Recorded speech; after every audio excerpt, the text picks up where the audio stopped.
picture. Actually, I wasn't 4 on this. I think I was probably 6 years old. I remember that science fair at Grass Valley Elementary School in Oakland, California.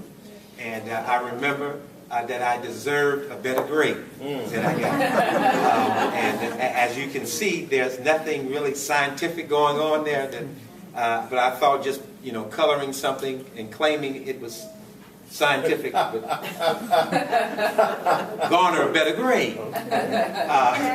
Mr. I don't know what happened. Yes, I grew up, of course, in Oakland, California. I grew up in a, I would say, middle-class family, working-class family. My father was a painter.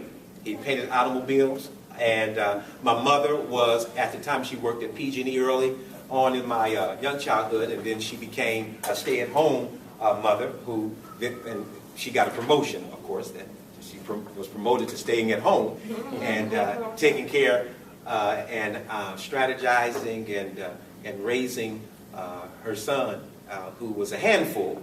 I was, of course, diagnosed, as many African-American boys were, with ADHD. I was typically in the 3rd grade reading group, 3rd grade math group. I tell the stories a lot that I was so special that on many occasions I had a desk behind the teacher's desk. And on those very special days, they would move my cubicle in the hallway and say, "Willie, you're so special, we're going to give you the hallway today." And I would sit there in my cubicle out in the hallway by myself and say, "Sure would be nice to be ordinary."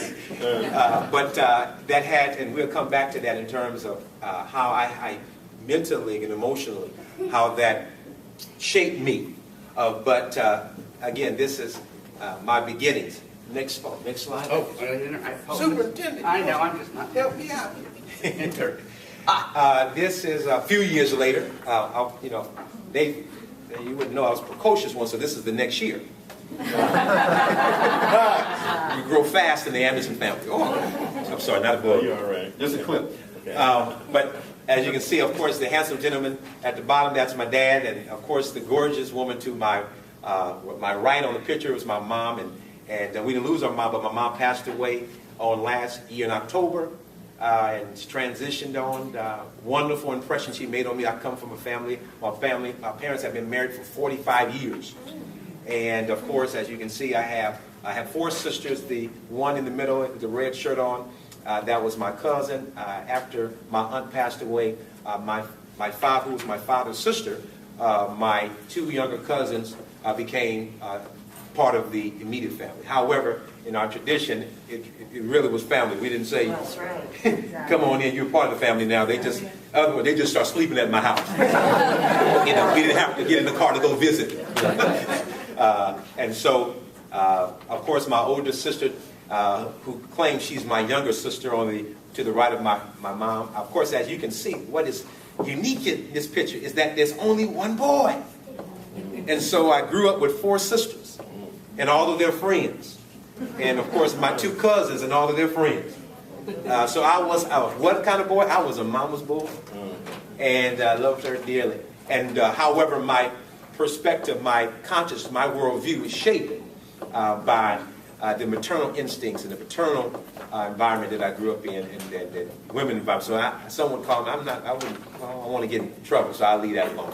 Next slide, quickly. Now, of course, I think you saw this woman somewhere in the audience somewhere.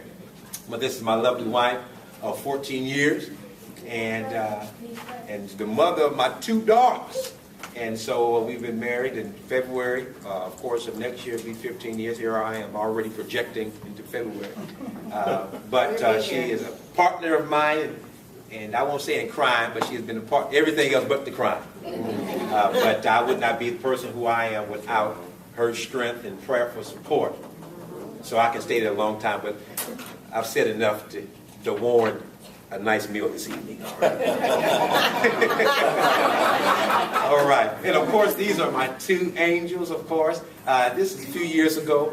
But Faith, and if you can, for those of you can see, they're both sharing, they're walking in their mother's shoes already. They're sharing her shoes. And so Faith, of course, is the youngest with the balloon, and she's here. So, all right, Faith, all right. And then Maya, very talented, very gifted. They sing, they dance, and then Faith, of course, is a little obstreperous. She's a little active like her dad is, and but I tell everybody they have my hair. All right. Okay, that was a joke. All right, and of course I do a lot of public speaking, and I do a lot of radio and commentary. So of course this is one of those occasions. I was at KFAX, but as a communicator, I get paid to do it. And I love doing it, have calling to do it, and if you live with me, you probably don't want me to do it. Next slide. And of course, I am a preacher, I am a pastor. I attended Liberty Theological Seminary, I attended San Jose State in Black History. I also finished Harvard's prestigious, we call it prestigious, Summer Leadership Institute in '94, competed with people all over the world to get in. And so I share that only to say this is the same person who they said couldn't succeed. And so